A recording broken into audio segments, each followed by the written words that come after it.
So we are in the same program. We are talking about uh, how to create simple swing applications. We have seen this in the previous video. So we are talking about this part.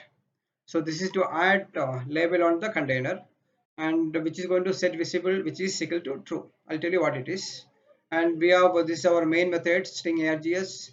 We have string utilities invoke later. We are going to create a runnable interface, and for the interface this is a run method. In the run method only we are going to create an object of the class called swing demo. Look at this. I'm talking about this swing demo. Let us see each line separately. Yeah. So to run this program, use the command java swing demo. We know everyone is this. But if you look at the program, the first line was java swing, which defines the class, implements labels, buttons, text controls, and menus. And this was the frame we used. Now it begins by creating a Java frame, JFrame. This is the object for this new JFrame, a simple swing application. We'll be getting this output on the screen. I'm talking about this line. We have created a frame as created. So next is it creates a standard top level window for that normally.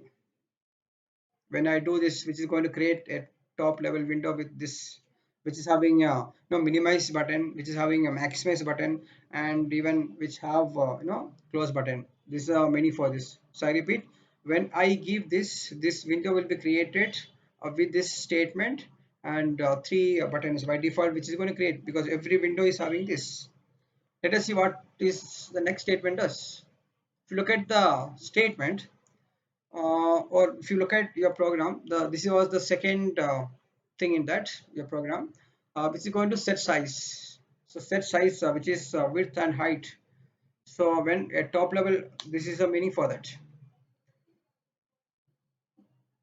So next is what happened when a top level window is closed.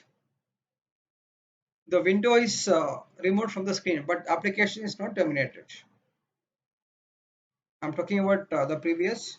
So what happened with your swing is when you close this, which is going to close your window, but your application will be still running on the screen. So to avoid this, we used another statement called jframe set default close operation jframe exit on close. So the meaning is please terminate application when I close the window. So that is the meaning for that.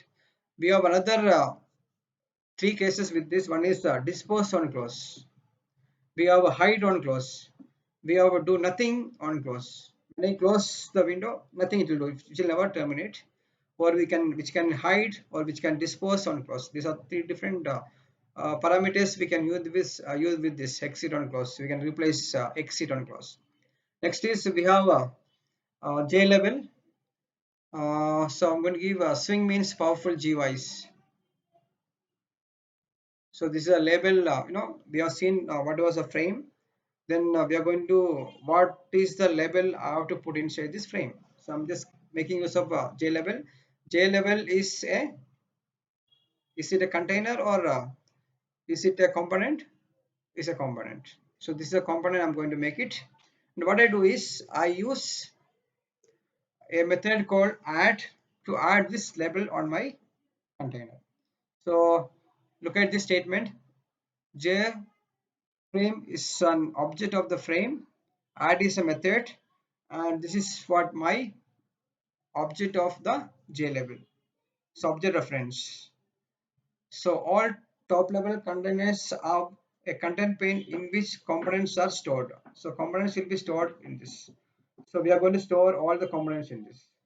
So this is the normal syntax for your add method. You can give the add, the component, and component object you have to keep. So if you look at this, we have add method here, and this is the component object. So component object is nothing but I've created as a JLAB. So this is a syntax for that. Next is yeah. If you look at this, we give it as visible and invisible windows. Window to become visible, we can give JFM set visible true. We can make it as visible and not visible. So when you do set visible true, it must be called to show it. So JFrame is visible or invisible.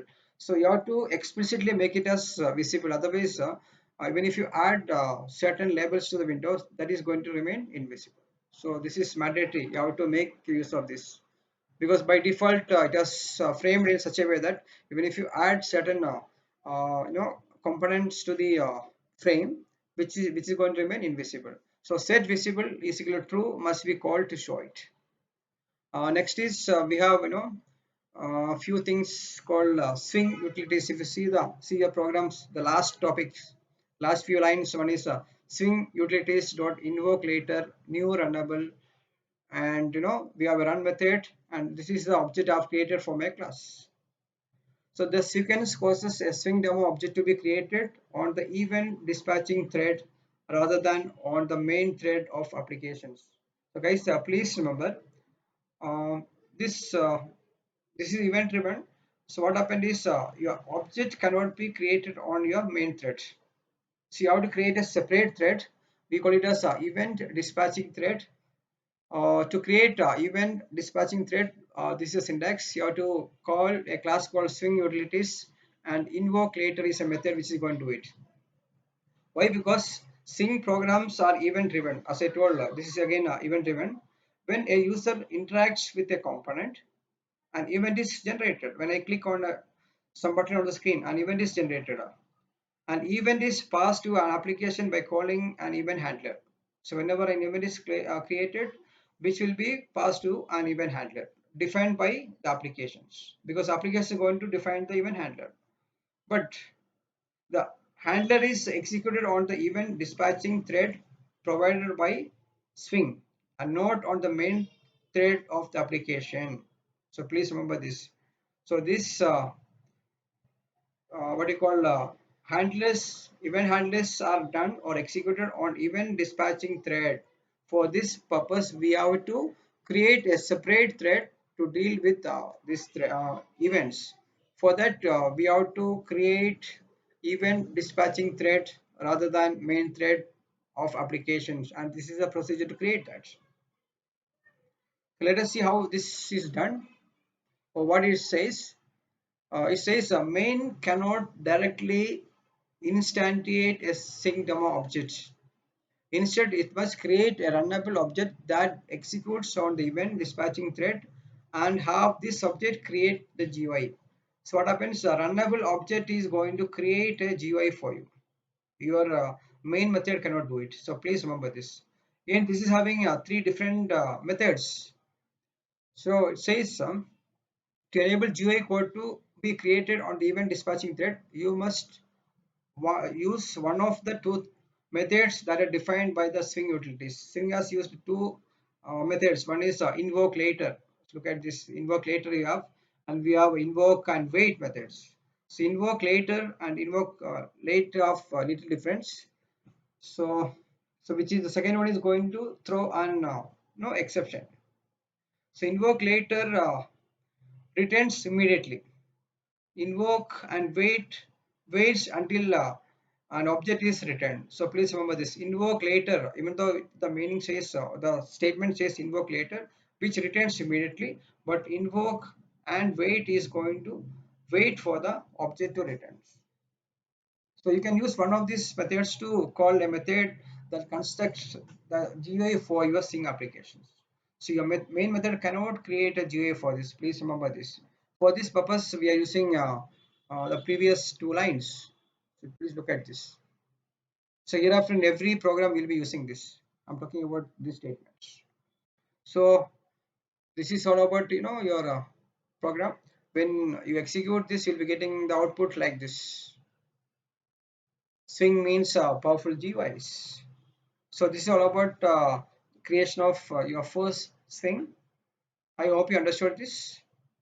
Let us see more about Swings in the coming videos. Thank you. Have a nice day.